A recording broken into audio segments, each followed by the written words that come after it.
कोई कर्मचारी और शिक्षक अगर एक भी कह देगा कि हमें नवीन पेंशन चाहिए तो हम अपनी मांग छोड़ देंगे। एक भी व्यक्ति इस प्रदेश का एक शिक्षक यह कहने को तैयार नहीं है कि यह क्यों नहीं योजना सफल है। मान्यवर, आज प्राण नंबर अलॉट है नवीन पेंशन योजना के अंतर्गत। प्राण में 10% शिक्षक की कटौती होती है। उदारतापूर्वक राज्य सरकार 14% उस शिक्षक के खाते में भेजती है। कुल मिला के 24% हुआ। पुरानी पेंशन योजना सिर्फ शिक्षक की 10% वेतन का 10% कटौती होती थी, जीपीएफ में जमा होता था। जीपीएफ सरकार के खाते में होता था और सरकार उस पैसे का विकास कार्यों में उपयोग करती थी। और बुढ़ापे में जब वह रिटायर होता था 60 अथवा 62 साल पर, तब उसे वो पुरानी पेंशन, और पुरानी पेंशन निर्धारित था, न्यूनतम निर्धारित है पुरानी पेंशन में। आज नवीन पेंशन में बताता हूं मान्यवर, पुरानी पेंशन में जो व्यक्ति जिस वेतन में काम कर रहा है उसके 10 महीने का एवरेज अथवा जो अंतिम वेतनमान होगा उसका 1/2 वही उसकी पेंशन होगी। जो अधिकतम हो वो पेंशन होगी। इस पेंशन योजना में, नवीन पेंशन योजना में जो सरकार के खाते में नहीं है, ये धन्ना सेठों के खाते में जा रही है, ये शेयर बाजार में भेजी जा रही है, पैसा भेजा जा रहा है, वो में न्यूनतम पेंशन निर्धारित नहीं है।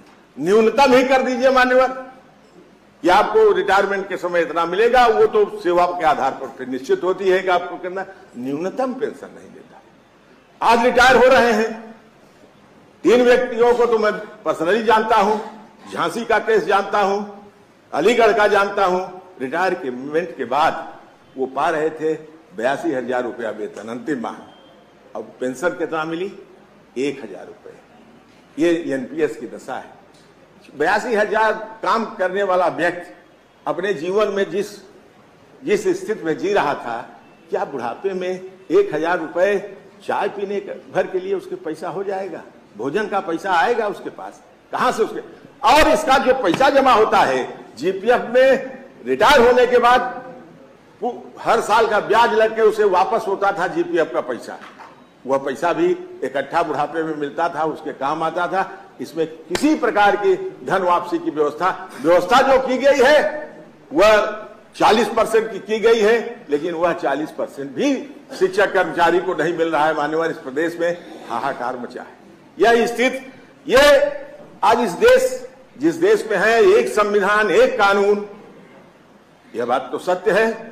तो एक कानून इस प्रदेश के 4 राज्य हैं, पश्चिम बंगाल, राजस्थान, छत्तीसगढ़ और बिहार से कटा राज्य कौन है?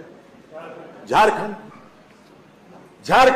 ये 4 राज्य हैं जो पुरानी पेंशन योजना शिक्षकों कर्मचारियों के मांग पर लागू कर चुके हैं। मान्यवर, ऐसी स्थिति में जब इस प्रदेश का शिक्षक कर्मचारी अपनी लोकप्रिय सरकार से, अपनी लोक कल्याणकारी सरकार से यह याचना हर मंचों पर कर रही है, प्रश्नों के माध्यम से हम लोग यहां, नोटिसों के माध्यम से हम लोग यहां उनकी बात रख रहे हैं, वो रख रहे हैं बात धरना और प्रदर्शन के माध्यम से, वह रख रहे हैं बात अपने जुलूसों के माध्यम से, बराबर माननीय मुख्यमंत्री जी से, माननीय उप मुख्यमंत्री जी से, ये माननीय सरकार से याचना की जा रही है कि इस पुरानी पेंशन योजना को बहाल करिए। मान्यवर, ये आपके लिए भी शुभ होगा और लाभकारी होगा आपके कर्मचारियों के लिए।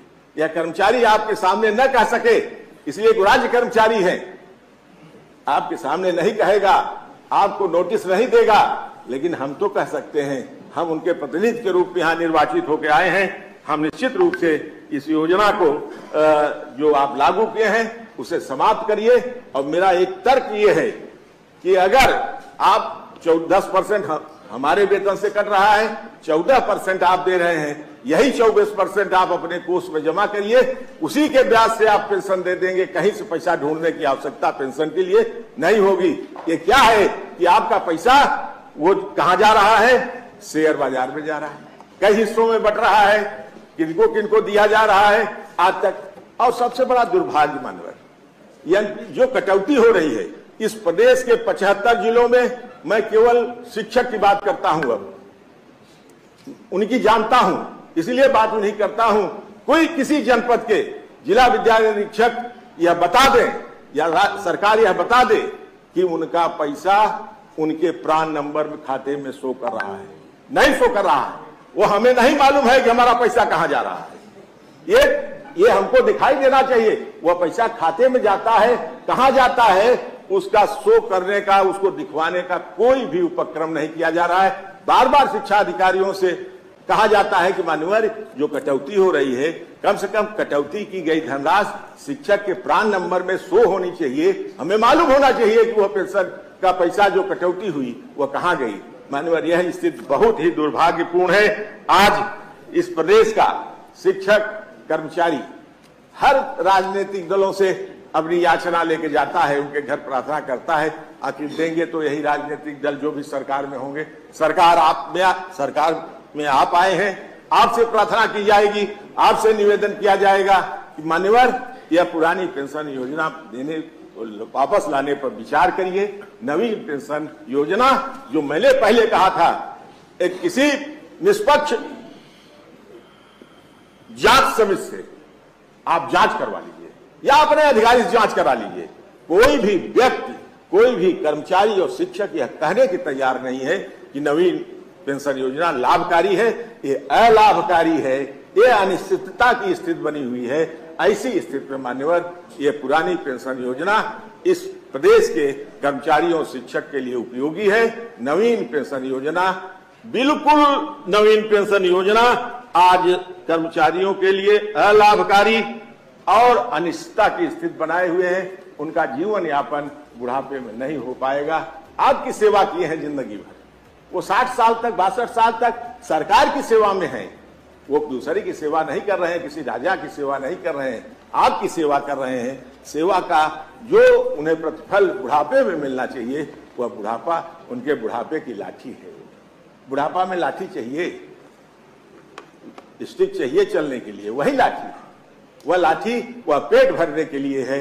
वह पेट भरिए मान्यवर। उस बुढ़ापे में जहां जीवन जीने का पेंशन मिलने से जो पुरानी पेंशन पा रहे हैं, मैं अपने क्षेत्र के एक अपने सम्मानित नेता का नाम जो हमारे बीच में आज नहीं है, आदरणीय राजकरण सिंह जी सेवी इंटर कॉलेज में प्रधानाचार्य थे। 1992 में रिटायर हुए थे। मैं उनके घर जाता था तो वो लगभग 95 वर्ष की अवस्था में उनकी मृत्यु हुई अगले साल। कहता था, गुरुजी क्या हाल है?